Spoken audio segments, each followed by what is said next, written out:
Fellas, AC here. Welcome to another review. Today, it's one of the most celebrated Chanel fragrances. Chanel Egoiste EDT. There are two versions of this. One is an EDT concentrate or cologne concentrate.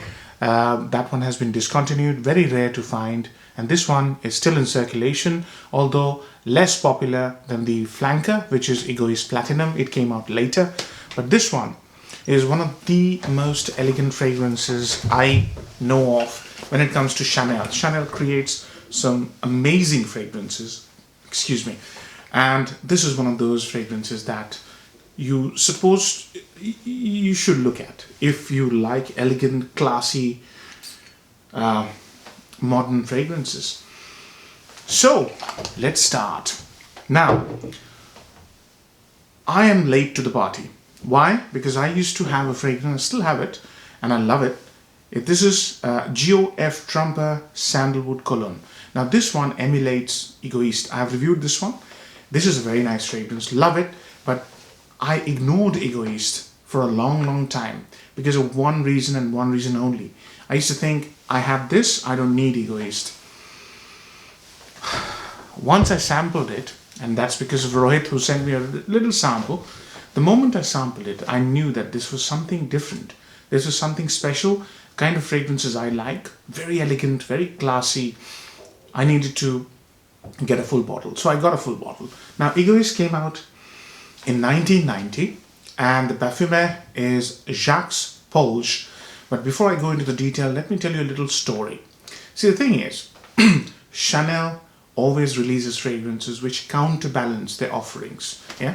So, for example, this one is what this is to the women's line. Now, this one is Bois des Isles. This came out in 1926. This is a current version. It's an EDP. It's a very heavy floral sandalwood.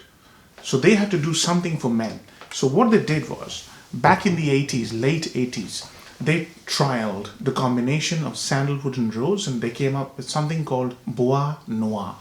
This Bois Noir was only sold through their French boutique, and it was very popular in France. So they released same fragrance in the US just to see how it went. And then they made some tweaks, changed the name to Egoiste, because Chanel realized that Bois Noir was a bit too sort of safe, if you like. Yeah, Bois des Isles, Bois Noir.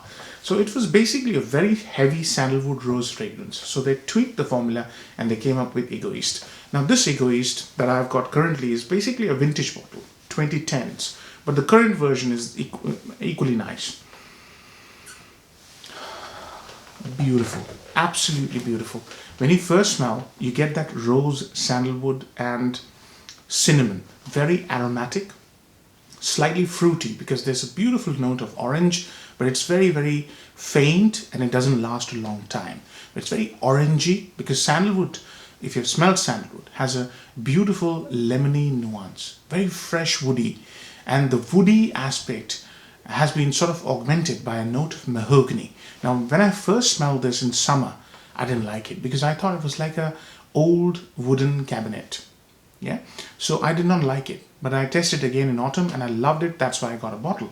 Now what this does is, the opening has this smell of mahogany. It smells like deep old mahogany furniture, unfinished, unpolished. So if you've ever smelled a mahogany cabinet, you will be reminded when you smell this. This smell of mahogany, orange, along with cinnamon, sandalwood and slight hint of rose is the majority of the fragrance. The fragrance is almost linear, but it changes a little bit.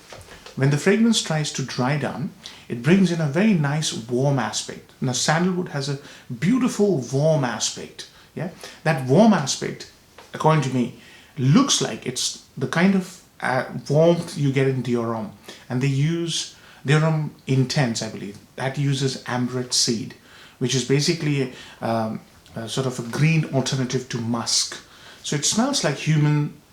It feels like a human skin, warm human skin. So the feeling of the scent is not woody. It's basically warm, velvety skin. That's the feeling of the fragrance. And along with that, there's this slight spiciness. And that spiciness, I think, comes from coriander. Dry. The fragrance is dry, yeah, but it's not arid because they've used the note of damask rose, which has a lemony aspect. Very nice, very delicate rose with a lemony aspect. And they've coupled it with a very dry vanilla because the vanilla plays an important role in the dry down along with that amberette. It's a very beautiful, elegant, welcoming and sophisticated scent. In its dry down, it's even more amazing. But centerfold to the center is sandalwood, and all these notes are basically augmenting various aspects that sandalwood gives off. Very, very nice fragrance, guys. Really very nice. So upsides and downsides. Number one upside, according to me, the number one upside has to be the impression this fragrance leaves on people's mind. This is a cult fragrance, you know, it's been in existence for 30 years. Some women swear by it, you know.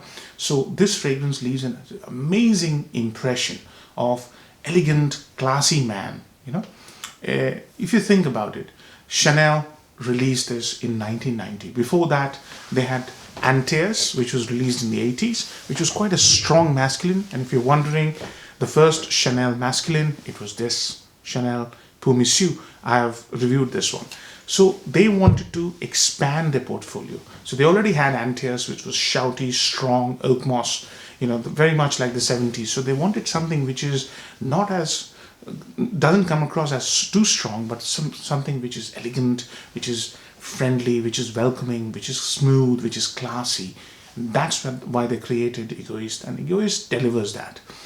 So second upside, if you like, is the composition quality. Guys, I know this has been in existence, it has seen many reformulations, but you must smell this. It's really a very, very well made masculine fragrance, just beautifully made. The composition quality is like Chanel. You know, I've never been disappointed by smelling any of the Chanel fragrances. And if you're wondering how this would perform on your skin, go and test it in a shop, but do test it. I think it performs better on your shirt, but check it out. I never apply on my shirt because I'm worried that it will leave a stain or something like that, and I don't want it to project too much. So that's the second upside. The third upside is the value for money.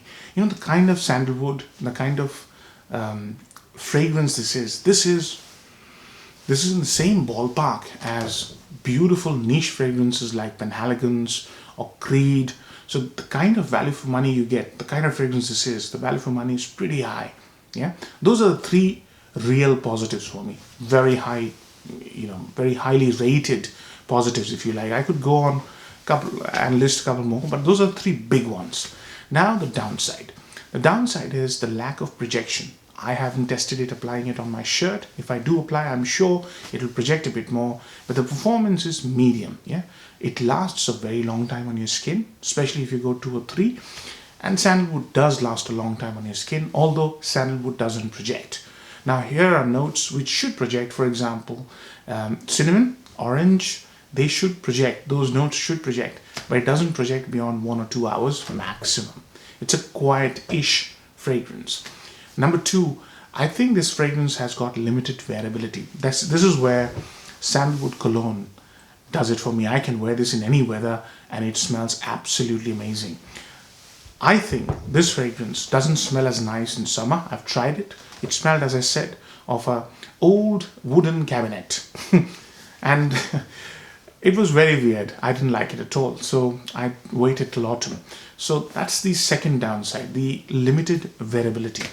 Age groups. Any age group, guys. Any age group. If you're going to an interview and you're in a bit of a fix as to you want to leave a stunning first impression, especially if it's a formal job, try this. If you're going for a first date and you're not very sure what to wear, but you want to leave a lasting impression in your first date's mind, try this. If you're going for a night out and you're slightly dressed up, try this.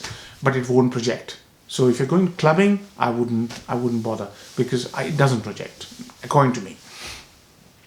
Now, I've covered weather as well. I've covered everything. So points, marks. I'm going to give it an 8 out of 10. It's a must-have for people who are in professions where you are wearing a suit and tie. It's a must-have if you like sandalwood, and it's a must-have if you like very elegant fragrances. They don't have to shout out, but it leaves an impression. Trust me. It's a very, very well made fragrance. Hope you like the review, fellas. Take care. Bye-bye.